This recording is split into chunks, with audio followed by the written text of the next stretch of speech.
ISKCON এখন তবলিগ চালাচ্ছে, তবলিগ চালাচ্ছে, মোসাদ তবলিগ চালাচ্ছে। তাহলে এটা কিসের তবলিগ? কেন? সাহাবাই কেরামের সময় যে তবলিগ ছিল, সাহারার গভীর থেকে শুরু করে মরু সাহারা অতিক্রম করে আটলান্টিকের ওপার, সেখান থেকে চীনের প্রাচীর, সেখান থেকে পানির মালভূমি থেকে শুরু করে তারা চলে গেছেন পৃথিবীর এপার থেকে ওপারে সকল জায়গায়। তখন তো এত দ্বিধাদ্বন্দ্ব ছিল না। আর এখন এই দ্বিধাদ্বন্দ্ব কেন? সেখানে অবশ্যই কোনো স্বার্থ, লোভ কাজ করছে। হুজুর, আমরা দেখলাম যে তাবলিগ জামাত সাদপন্থী এবং জোবায়েরপন্থী দুইটা গ্রুপ সংঘর্ষে জড়িয়েছে এবং সেখানে সাদপন্থীদের হামলায় বেশ কয়েকজন নিহত হয়েছে। কেউ কেউ বলেন যে 4 জন বা 7 জন, এবং সেখানে 5 শতাধিক মানুষ আহত হয়েছে। এই যে ইসলামের নাম নিয়ে এই যে হতাহত, হামলা, সংঘর্ষ বা গ্রুপিং, এই ব্যাপারটা আসলে ইসলামে আছে কিনা? যে সাদপন্থী, জোবায়েরপন্থী বা এই যে খুনাখুনির ব্যাপারটাকে ইসলাম কি দৃষ্টিতে দেখে? ধন্যবাদ, মোবারকবাদ। এই চেস টিভিকে আমি সকলের পক্ষ থেকে আন্তরিক মোবারকবাদ জানাচ্ছি। নাহমাদুহু ওয়া নুসাল্লি আলা রাসূলিহিল কারীম, আম্মা বা'দ। আসসালামু আলাইকুম ওয়া রাহমাতুল্লাহি ওয়া বারাকাতুহু। এই প্রশ্ন করার জন্যে একান্ত ধন্যবাদ। যে প্রশ্নটি আগেও এসেছিল, যে তবলিগ আমরা জানি, ছোটকাল থেকে দেখেছি যে তারা ইসলামের কথা বলেন। তৃণমূল পর্যায়ে তাদের একটা বিশাল সেবা আছে, এটা স্বীকার করতেই হবে। কোটি কোটি বেনামাজিকে তারা নামাজি বানিয়েছেন, এক প্লেটে তারা খাবার খেয়েছেন, এক বেডে তারা ঘুমিয়েছেন। এখন বেড আলাদা হলো, খাবারের প্লেট নিয়ে মারামারি শুরু হলো। এই যে ত্রুটিগুলো, এই ত্রুটিগুলো পেছনে আমাদের যেতে হবে অনেক দূর। তা আমি সংক্ষেপে এতটুকু বলবো যে সূরা আলী ইমরানের আয়াত দিয়ে আমি শুরু করব। আল্লাহ তাআলা বলছেন যে ওমা ইয়াবতাগি গায়রাল ইসলামি দীনান ফালা ইউকবালা মিনহু ওয়া হুয়া ফিল আখিরাতি মিনাল খাসিরিন। যেই বা যারা আল্লাহর বিধানকে বাদ দিয়ে, কোরআনকে বাদ দিয়ে, নিজের রচিত কোনো তন্ত্র মন্ত্র দিয়ে হোক দিনী কাজ, যে কোনো কাজ সাজাবে, জাতির জন্যে, জাতির হেদায়েতের জন্যে বা উপকারের জন্যে করবে, ফালা ইউকবালা মিনহু, কশ্চিন কালেও তার থেকে এমন খেদমত, এমন সেবা কখনো কবুল হবে না। পক্ষান্তর ওয়াহুয়া ফিল আখিরাতি মিনাল খাসিরিন, যে আখিরাতে পরকালে সে হবে ক্ষতিগ্রস্ত। আমার ভয় হচ্ছে তবলিগের এই মেহনতটি এভাবে ক্ষতিগ্রস্ত হয় কিনা, আমার ভয় হচ্ছে। অন্য আয়াতে আল্লাহ বলেছেন আফা তুমিনুনা বিবাদিল কিতাব ওয়া তাকফুরুনা বিবাদ, তোমরা মহাগ্রন্থ আল কোরআনের কিছু মানবে আর কিছু অস্বীকার করবে। দ্বীন তবলিগ, আমি নিজে ব্যক্তিগতভাবে যেটা দেখেছি, আমাকে সেটা বলতেই হবে যে ওনারা তাফসির মাহফিলকে পছন্দ করেন না, তাফসির মাহফিলকে, তাফসিরে বসতেও চান না, দর্শে কোরআনে ওনারা বসতে চান না। সালাম ফিরানোর পরেই জরুরি এলান আছে বলেই ওনারা সুন্নত খুব দ্রুত আদায় করে ফেলেন, ওই যে এলান দেওয়ার জন্যে। অনেকে সুন্নত এখনও পড়েননি, বাকি আছে, এরই মধ্যে ওনারা উসুল, 6 উসুল নিয়ে, নেসাব নিয়ে ওনারা কথা বলা শুরু করেন। তো এই জন্যে আমার মনে হয় মহাগ্রন্থ আল কোরআনের মালিক যিনি, আসমান জমিনের মালিক যিনি, তিনি হয়তো এই ব্যাপারে নাখোশ হয়েছেন, বেজার হয়েছেন। কারণ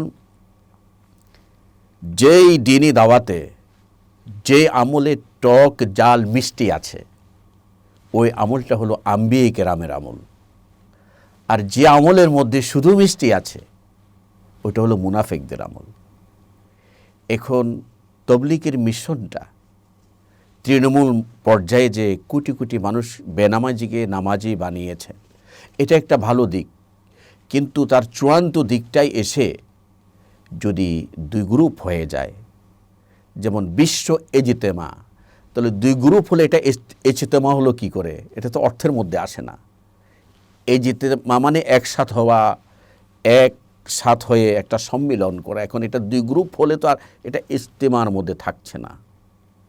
মহাগ্রন্থ আল কোরআনের মধ্যে আল্লাহ তাআলা বলেছেন, ইন্নামাল মুমিনুনা ইখওয়াতুন, নিশ্চয় মুমিনরা ভাই ভাই, ফা আসলিহু বাইনা আখওয়াইকুম, কোনো সমস্যা হলে, কোনো দ্বিধাদ্বন্দ্ব হলে, ইখতিলাফ হলে তোমরা ভাইয়েরা মিলে সেটা সমাধান করো।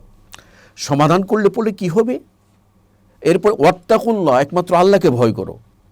এখন তাবলিগ জামাতের যারা জোবায়ের পন্থী আছেন, সাদ পন্থী যারা আছেন, তারা যেন কাউকে ভয় করছেন।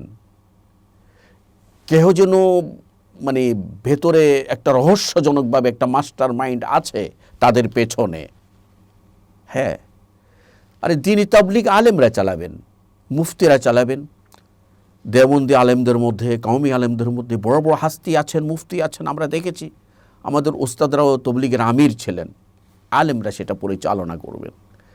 এখন আলেমদের মধ্য থেকে সেটা কেড়ে নিয়ে আরেকটা গ্রুপ সেটা পরিচালনা করছে। তো ওয়াত্তাকুল্লাহ, আল্লাহকে ভয় করতে হবে। এই জন্যে সাদপন্থী হোক, জোবায়ের পন্থী হোক, পন্থী থাকবে একটা, আর মিশন থাকবে মক্কাতুল মুকাররমা, মদিনাতুল মুনাওয়ারা, দিল্লি নহে, ইসরায়েল নহে। তো সেই জন্যে দিল্লি নট ইসরায়েল, ভয় করতে হবে ওয়াত্তাকুল্লাহ, আল্লাহকে। তাহলে কি হবে? লাআল্লাকুম তুরহামুন, আল্লাহ তোমাদের প্রতি রহম করবেন। রহম করলে পরেই দুই পক্ষে আশা রাখি বিচ্ছিন্নতা কেটে তারা ঐক্যবদ্ধ হবেন, তারা এক জায়গায় আগের মতো ফিরে আসবেন। তবলিগ দুই গ্রুপে হোক টঙ্গিতে, সেটা ব্যক্তিগতভাবে আমি চাই না। আমি কেন চাইব? ইসলামই চাই না, আল কোরআন চাই না। ওয়াতাসিমু বিহাবলিল্লাহি জামিআ ওয়ালা তাফাররাকু, যে ডাইরেক্ট হারাম করে দেওয়া হয়েছে বিচ্ছিন্নতা হওয়া। তাহলে যে তবলিগ বিচ্ছিন্নতা শেখাবে সেটা আবার কিসের তবলিগ? আমাদের কাছে এরকম রিপোর্টও আছে, পত্রপত্রিকা, এখন তো মিডিয়ার যুগ স্যার, যে ইসকন এখন তবলিগ চালাচ্ছে, তবলিগ চালাচ্ছে, মোসাদ তবলিগ চালাচ্ছে। তাহলে এটা কিসের তবলিগ? কেন? সাহাবাই কেরামের সময় যে তবলিগ ছিল, সাহারার গভীর থেকে শুরু করে মরু সাহারা অতিক্রম করে আটলান্টিকের ওপার, সেখান থেকে চীনের প্রাচীর, সেখান থেকে পানির মালভূমি থেকে শুরু করে তারা চলে গেছেন পৃথিবীর এপার থেকে ওপারে সকল জায়গায়। তখন তো এত দ্বিধাদ্বন্দ্ব ছিল না। আর এখন এই দ্বিধাদ্বন্দ্ব কেন? সেখানে অবশ্যই কোনো স্বার্থ, লোভ কাজ করছে। দ্বিতীয়ত হলো তবলিগের আরও কিছু বিষয় আছে। সেটা হলো আমরা দেখেছি যেমন কাদিয়ানি ফেরকা, এদের বিরুদ্ধে এদের কোনো মিছিল মিটিং আমি দেখি নাই। কোরআনের বিরুদ্ধে, আল্লাহর নবীর বিরুদ্ধে কোথাও কোনো বিশ্বে কোথাও যদি কোনো সমস্যা হয়, কোরআন অবমাননা করেছেন, কোনো নাস্তিক, কোনো মুরতাদ আল্লাহর নবীকে অবমাননা করেছেন, আমরা রাজপথে মিছিল করেছি, কিন্তু তাদের কোনো মিছিল আমরা দেখিনি, কোনো বিবৃতি আমরা দেখিনি। এই যে ফিলিস্তিনে হামাস, হুতি, কাসাম ব্রিগেড যুদ্ধ করছে, শহীদ হচ্ছে, তাদের পক্ষে কোনো বিবৃতি আমরা তাদের দেখিনি। এরপরে রাষ্ট্রীয় অবকাঠামো, রাষ্ট্রধ্বংস হয়ে গেছে, ইসলাম নাই, গণতন্ত্র নাই, মানব এরপরে যে এটাকে কি বলে, যে মানবিকতা নাই, একদম সাধারণ একজন নাগরিকের কোনো নিরাপত্তা নাই।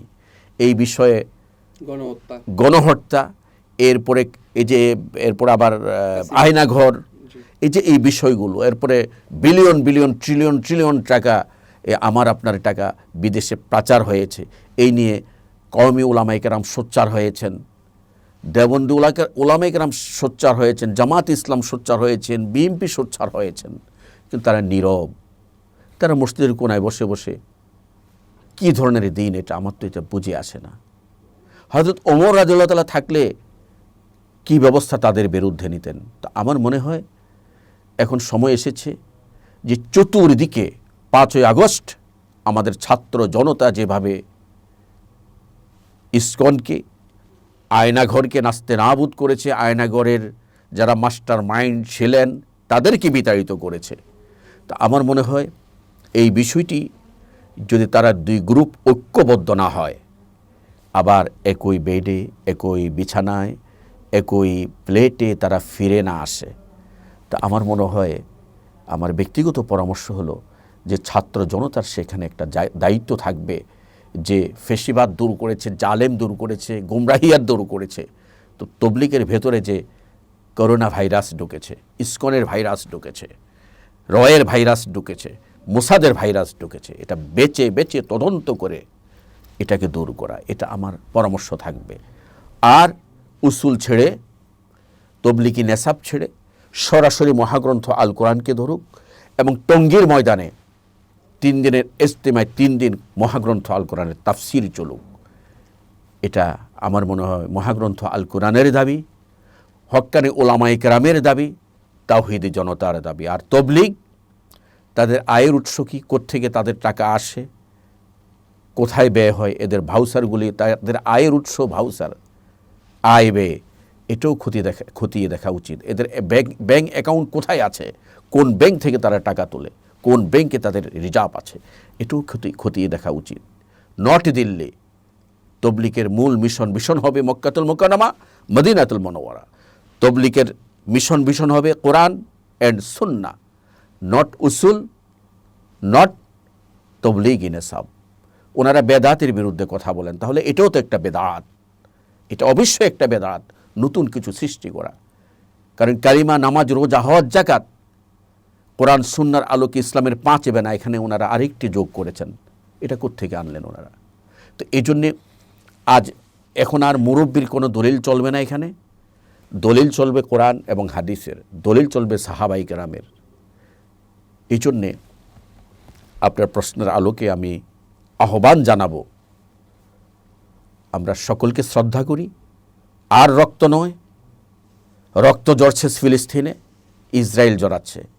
তা আমি মনে করি টঙ্গীর ময়দানে যারা রক্ত ঝরিয়েছে আলেমদের এবং ছোট ছোট কমলকচি হাফেজে কোরআনদের, এরাও বাংলার ইসরায়েল, এরা বাংলার ইসরায়েল। এটা যে গ্রুপে হোক, এদেরকে শনাক্ত করে বাংলার হামাসদের হাতে, বাংলার কাসসাম ব্রিগেডের হাতে এদেরকে তুলে ধরতে হবে। আর আমি মনে করি এরা দাজ্জালের, ইয়াজুজ মাজুজের অগ্রজ বাহিনী। তাহলে তোমার মাথায়ও পাগড়ি, ওর মাথায়ও পাগড়ি, ছি 61 হিজরিতে যে কারবালার যুদ্ধ হয়ে, কারবালা ময়দানে যে হযরত হুসাইন রাদিয়াল্লাহু তাআলা শহীদ হয়েছিলেন, তাদের মাথায়ও তো পাগড়ি ছিল। আমার মনে হয় এই গ্রুপটা যদি তখন জীবিত থাকতো, তারা হুসাইনের বিরুদ্ধে তারা অস্ত্র ধারণ করত।